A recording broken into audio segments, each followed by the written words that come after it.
आज एक interesting topic है कि यदि आप स्पाइन सर्जरी के बाद गिर जाएं तो क्या होगा। What happens if you fall after spine surgery? बहुत कॉमन क्वेश्चन तो नहीं कह सकता मैं इसे, लेकिन बहुत इम्पोर्टेंट क्वेश्चन की श्रेणी में ये बात आएगी। हेलो, मेरा नाम डॉक्टर देवाशीष शर्मा है। मैं एक रीढ़ की हड्डी का विशेषज्ञ हूँ और आज एक इंटरेस्टिंग टॉपिक है कि यदि आप स्पाइन सर्जरी के बाद गिर जाएं तो क्या होगा। What happens if you fall after spine surgery? बहुत कॉमन क्वेश्चन तो नहीं कह सकता मैं इसे, लेकिन बहुत इम्पोर्टेंट क्वेश्चन की श्रेणी में ये बात आएगी, क्योंकि गिर जाना स्पाइन सर्जरी के बाद एक डिजास्ट्रस कॉम्प्लिकेशन कहा जा सकता है। देखिए, स्पाइन सर्जरी जैसा हम लोग पहले भी डिस्कस करते आते हैं, मोटा मोटा दो तरीके की होती हैं। एक सिर्फ डिकम्प्रेशन सर्जरी, जिसमें जो कंप्रेशन है नस पे, जो दबाव है नस पे, उसको हटाया जाता है, तो उसका नाम हो गया कंप्रेशन को रिलीज करना, यानी डीकम्प्रेशन सर्जरी। दूसरी होती है डीकम्प्रेशन एंड फिक्सेशन या फ्यूजन सर्जरी, जिसमें कि हम दबाव नस पे हटाते हैं और साथ में हड्डी को स्टेबलाइज भी करते हैं या फिर फ्यूजन भी करते हैं, जिसमें कि स्क्रू और पेच का सहारा अमूमन ज्यादातर लिया जाता है। तो यदि आपको सर्जरी हुआ है और अगर आप गिर जाते हैं तो क्या दिक्कतें आ सकते हैं। देखिए, छोटी मोटी चोट लग जाना स्पाइन सर्जरी के बाद, हल्का फुल्का स्लिप हो जाना या थोड़ा झटका लग जाना से समस्या अमूमन रूप से नहीं आती है, स्पेशली अगर आपका फिक्सेशन सर्जरी हुई है। तो फिक्सेशन सर्जरी में क्या होता है कि जो स्क्रू पेच लगाए गए होते हैं वो स्पाइन को बहुत स्ट्रांगली होल्ड करते हैं, और उसके साथ साथ हम लोग, जैसे कि अगर लंबर स्पाइन सर्जरी हुई है तो लंबर स्पाइन बेल्ट या लंबर कॉर्सेट, जिसको इंग्लिश में कहा जाता है, वो देते हैं।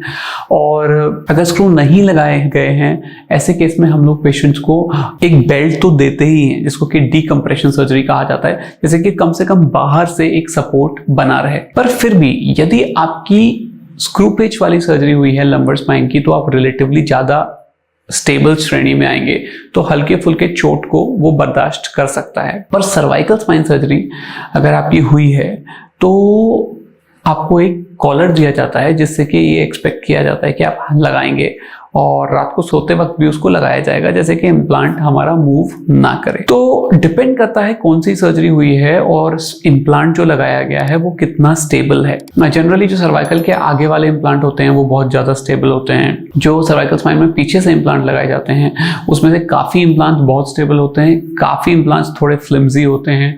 तो डिपेंड करता है कि सर्जरी किस तरह से की गई है, आपकी स्पाइन सर्जरी से पहले कितनी स्टेबल थी। तो अगर इस तरह की बात है कि आपकी स्पाइन सर्जरी हुई है और फिक्सेशन हुआ है, तो आप हल्का फुल्का जर्क अफोर्ड कर सकते हैं, बहुत माइल्ड जर्क, जैसे कि ट्रैवल करते वक्त।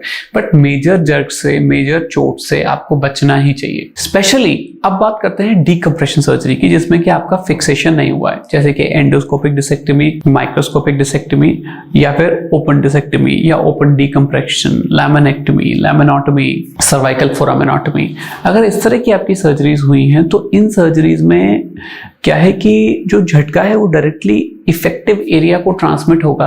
हालांकि हमने ऊपर से एक कॉलर या फिर एक कॉर्सेट के रूप में सपोर्ट दिया होगा, लेकिन ये सपोर्ट्स भी जो होते हैं ये एब्सोल्यूट परफेक्ट नहीं होते, और सर्जरी के इनिशियल डेज में कोई चोट या झटका या गिर जाने से कभी कभी फिर से नस पे दबाव आने का रिस्क होता है। कई सारी स्टडीज ये बताती हैं कि कुछ % पेशेंट्स, यदि उनको चोट लग जाए तो उनको फिर से रीहर्निएशन या रिपीट डिस्क का चांस कभी कभी हो जाता है। इसलिए हम कहते हैं कि कम से कम पहले 6 हफ्ते तक आप बेल्ट का यूज करेंगे या फिर जो कॉर्सेट दिया गया है उसका यूज करेंगे, और कोई भी झटकेदार काम या फिर कोई स्लिपरी चीजों से बचेंगे। अगर पेशेंट एल्डरली है तो मैं अपने पेशेंट को ये एडवाइस करता हूं कि आपको इन 2-3 बातों का ध्यान रखना है। जैसे कि आपको ये इंश्योर करना है कि आपके घर में अगर सरफेस है जहाँ पे आप वॉशिंग के लिए या फिर वॉशरूम जाते हैं, टॉयलेट जाते हैं, तो वो बिल्कुल सूखा रहे। जो मैट्स हैं वो लगभग फ्लश्ड हों, और मैट है तो पूरी सरफेस पे हो, मतलब आपका पैर कहीं अड़े नहीं। और अगर कोई बहुत ही एल्डरली है जिनको बैलेंस में दिक्कत होती है तो कोई उनके साथ रहे उनको असिस्ट करने के लिए, अकेले वो काम ना करने की कोशिश करें। अगर कोई जवान पेशेंट भी है उसको भी इस बात का ध्यान रखना है कि वो सर्जरी होके, क्योंकि दर्द एकदम से चला जाता है, पेशेंट को लगता है कि उसकी लाइफ वापस आ गई है, तो ऐसा होने की वजह से कभी कभी पेशेंट ओवर एक्साइटमेंट में खेल कूद काफ़ी कुछ करने लगता है, जल्दी प्रेस्क्राइब्ड जो रेस्ट टाइम है उसको पूरा नहीं करता। तो ऐसा भी ना करें।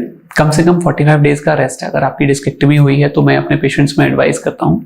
हालांकि ये वेरी करता है, कई सारे इंस्टीट्यूट्स में सिर्फ 3 वीक्स का रेस्ट है, कई सर्जरी में सिर्फ 1 वीक का ही रेस्ट है, तो डिपेंड करता है क्या सर्जरी हुई है।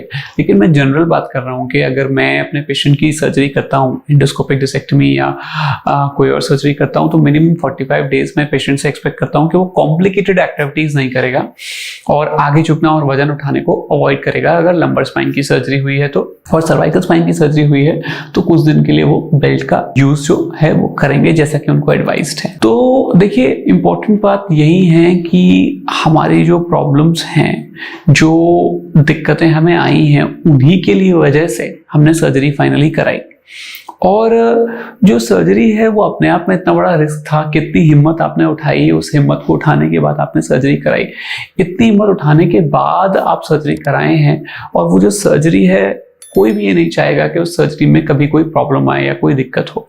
तो मेरा मानना ये है कि अगर आपने सर्जरी करा ही रहे हैं तो मेंटली ये मेकओवर करें कि मिनिमम जो आपका डॉक्टर आपको टाइम टेबल दे रहा है उस टाइम टेबल तक बहुत कॉम्प्लेक्स एक्टिविटी नहीं करेंगे, और कोशिश करेंगे फॉल प्रिवेंशन की। फॉल प्रिवेंशन की बातें मैं ऑलरेडी आपसे शेयर कर चुका हूँ, जैसे कि फ्लोर क्लीन रखना, एल्डरली पेशेंट को हेल्प करना, ध्यान रखना स्टेप्स पे चलते हुए, स्लो चलना, कोई कॉम्प्लेक्स एक्टिविटी नहीं करना, स्पोर्ट्स को अवॉइड करना, जर्की ट्रैवल को जितना हो सके उतना अवॉइड करना। तो ये सारी बातें इंपॉर्टेंट हैं जिनका आप ध्यान रख सकते हैं। अगर फिर भी आपको किसी कारणवश, कोई बैड लक की वजह से आपको फिर से आप गिर जाते हैं, तो इसका जरूरी मतलब नहीं है कि आपको फिर से स्लिप डिस्क या स्पाइन की प्रॉब्लम हो ही जाएगी।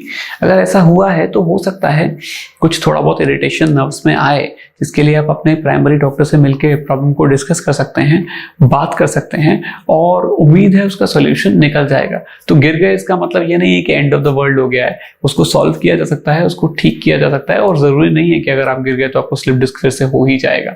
बहुत रेयर ऐसा होता है, बट अगर ऐसा हो रहा है तो डरिए मत, हिम्मत बना के रखिए, आप बिल्कुल ठीक हो जाएंगे। अपने जो भी डॉक्टर आपके पास हैं, जो क्लोज हैं, जो स्पाइन सर्जन आप जिनको आप जानते हैं, जिन पे आप ट्रस्ट करते हैं, उनसे मिलें और अपने इलाज के लिए आगे अग्रसर हो। Thank you very much.